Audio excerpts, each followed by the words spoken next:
Tengo conmigo aquí en el estudio, por una parte, a Joseph Hage, analista político, director del Instituto Político Americano-Libanés. Buenas noches, Buenas noches. Bienvenido. Aaron Glantz también nos acompaña, él es analista político y director de Shalom Israel Radio. Hemos hablado del tema en las últimas 2 semanas en varias ocasiones. Lo último que está ocurriendo, Israel dice que va a reducir su ofensiva militar en la Franja de Gaza. Esto ocurre, además, por presiones de Estados Unidos, presiones de la ONU. ¿Cómo ven la situación? Rápidamente, el punto de vista de los dos. Mira, Estados Unidos está presionando, quiere un alto al fuego por cuestión humanitaria, pero Israel ahora no le interesa, necesita a como dé lugar, quebrar la máquina militar de Hamas a como dé lugar.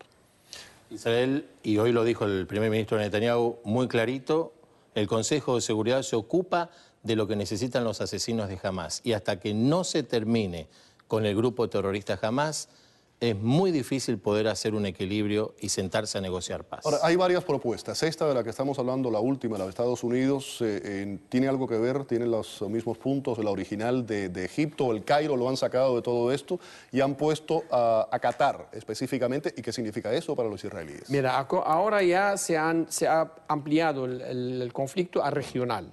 Está Qatar y Turquía jugando un papel en contra de Egipto. Qatar y Turquía estarían detrás de esa nueva propuesta. Claro, Qatar está haciendo el mediador entre Hamas y Estados Unidos y Israel con Turquía. Al mismo tiempo, Egipto y Arabia Saudita y Israel quieren otra. Lo que quieren es controlar las fronteras de Gaza por el contrabando y suministro de alimentos y de todo lo que importa la Hamas a Gaza, al mismo tiempo controlar el tráfico de armas. Es importante controlar, porque lo que quieren los dirigentes de Hamas es abrir el pasaje de Rafah, que se conecta con Egipto, pero que no tenga control. No lo va a aceptar Egipto. Ya le costó cientos de muertos del ejército egipcio en el desierto de la Sinaí y no lo va a repetir otra vez. El gobierno de Egipto está bien claro en esa postura y creo que es la correcta, porque si no controlan, va a volver a pasar dentro de 6 meses lo mismo. Van a seguir construyendo túneles, van a seguir metiendo bombas. Ahora es un círculo vicioso. Absolutamente. Van a pedir el mar y van a entrar por el mar. Vamos a hablar de puntos de esa nueva propuesta. Cese al fuego de una semana.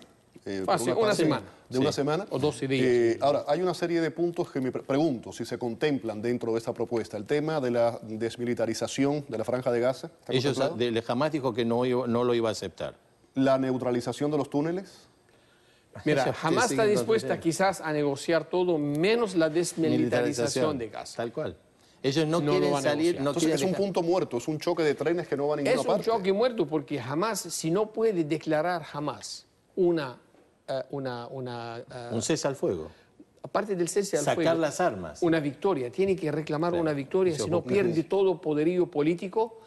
De hecho, Hamas ha empezado todo esto sin comunicación con la autoridad palestina. Los únicos que reclamaron ¿cómo se llama? Empezar, sí, son los de Hamas. Ellos empezaron, declararon la guerra, pero querían mover los peones del juego regional para poder. ¿Cómo encaja Hamas en todo esto? Eso es un conflicto que está básicamente entre Israel y los palestinos. Israel y Hamas, vamos a ponerlo de esa forma. Estados Unidos, por ejemplo, dice que no negocia con Hamas porque lo considera un grupo terrorista. Exacto. Lo es un grupo terrorista. Ahora, ¿cómo se negocia con un enemigo con el que no se cuenta? El único interlocutor válido que tuvimos hasta ahora era el señor Mahmoud Abbas. Mahmoud Abbas hace 2 o 3 semanas atrás firma un convenio con el grupo terrorista Hamas. A partir de ahí se hace un quiebre. Y ellos necesitan de alguna forma demostrarle al mundo que son un poder. Pero Mahmoud Abbas no hizo nada, se quedó de brazos cruzados. Pero de nuevo, si no se reconoce a Hamas porque sea un grupo terrorista por los motivos tiene que haber alguna... Este es el papel que está jugando ese Qatar diálogo, y Turquía. es un diálogo de sordos. Tiene que haber alguna institución. La ONU tampoco está haciendo absolutamente nada. Qatar y Turquía ahora están tratando con este papel. Lo que pasa es que antes... ¿Crees realmente en las buenas intenciones y que va a tener una posición neutral? No. ¿Quién? ¿Qatar? Ajá. Digo, hasta cierto punto, Qatar no quiere eliminar completo... O jala hacia Hamas. Sí, jala hacia Hamas, que quiere que exista Hamas como institución política. Pero no armada. No armada. Ya. Esto ahí va tener el conflicto político va a ser entre Qatar, Turquía y Hamas, es la desmilitarización de Hamas. Pero tenemos Ahí un va a quedar... problema, Joseph. Hamas quiere mantener el liderazgo político también, no lo quiere, es decir, se lo comió a Mahmoud Abbas. Entonces hay un conflicto en Gaza de sí, intereses. ellos tienen el control en Gaza, aunque haya elecciones, aunque hay encuestas que ellos tienen menos del 30% de los votos. Si hay una, Pero la gente si le tiene pasa miedo, una la gente elección, le tiene miedo. Los mismos le tienen palestinos tienen miedo. Tienen votar miedo nosotros. de salir a votar o de hacer alguna actividad mínima política, porque le tienen miedo, es un grupo terrorista. ¿Qué pasa con los túneles? Y de nuevo, una treintena de túneles aproximadamente Y que hay se más, calculan. y debe haber más, porque es el trabajo de ellos. Así hacen. ¿Qué pasa con los túneles? Israel dice que los van a destruir. Los tienen que destruir, no tienen otra Ya opción. empezaron a destruir. Sí, ya creo que hoy eliminaron 6 o 7 muy potentes, están cargados con hasta electricidad, aire acondicionado, lo que tú te quieras, ahí estaba. Han hecho es toda una ciudad una industria subterránea. lo de los túneles. Y esto no es en de Hamas. ahora. No, tiene estábamos tiempo hablando eso construido. hace sí. muchos años. Eso lleva tiempo. Kerry llegó a la región, no consiguió nada y una llamada telefónica del presidente Obama fue el que dijo esto hay que hacerlo. Naciones Unidas también. La pregunta, ¿cómo quedan las relaciones entre Estados Unidos e Israel después de haber... de esta decisión, vamos a más ponerlo frías esa de forma. lo que están ahora no pueden ¿Entre llegar. Israel y Estados Unidos o entre Israel y la administración de Barack Obama? Es Israel y la administración de Barack Obama, la ¿no? Con Israel, con administración de Estados Barack Unidos. Obama. La administración del presidente Obama sigue cometiendo los mismos errores que hablamos hace un tiempo atrás. No han encontrado un camino, no han encontrado un way exacto para poder cerrar. Irónicamente, lo curioso de todo esto, cuando llega Barack Obama al poder, se sabía, y eso se sabe, que la anterior administración del expresidente George W. Bush cometió muchísimos errores en lo que es política exterior. Y mucha gente dijo, Barack Obama va a venir a sanar muchas heridas y a arreglar muchos de esos errores. Y ha dado un vuelco, ha sido todo lo contrario. Absolutamente, pero no con el tema de Medio Oriente. La Bush, guerra con dentro de todo, binoculares es más fácil. pero Bush fue un equilibrio a todo esto. El presidente Obama fue todo lo contrario y cada uno que va mete más la pata todavía. Hay otro tema en todo esto, hemos hablado un poco de todo, pero y eso es mi punto de vista, mi percepción. Vemos, y a lo mejor vas a decir, los medios han creado esa imagen. Es una percepción. Tiene mucho que ver. No, y sé que y si lo dices a lo mejor tienes parte de razón. El mundo entero, ¿cómo está viendo este conflicto? Está viendo que hay una población palestina agredida, en la que mueren 800 palestinos o más, 1 millar aproximadamente. Hay muchos civiles y muchos niños. Y se ven, cuando uno ve esas imágenes, esos niños en camillas, sangrando, le parte el alma a cualquiera. Absolutamente. Hay un problema de imagen, de percepción, que Israel de una u otra forma también tiene que sanar. ¿Cómo lo hace? Sabemos que desde mucho antes de este conflicto, los palestinos y especialmente el grupo terrorista Hamas utilizó la imagen para vender esa situación. Israel no lo hace. Israel es muy frontal y muy concreto. Las imágenes que hoy se venían del hospital atacado, que hubo 10 niñitos muertos, no fue Israel quien atacó. Fue un misil lanzado por el grupo terrorista que explota dentro de esa escuela. Lo mismo pasó con la escuela la semana pasada y con el hospital. Israel ya tiene los documentos. Yo he visto esta mañana parte de los videos donde Hamas obviamente insiste que fue Israel.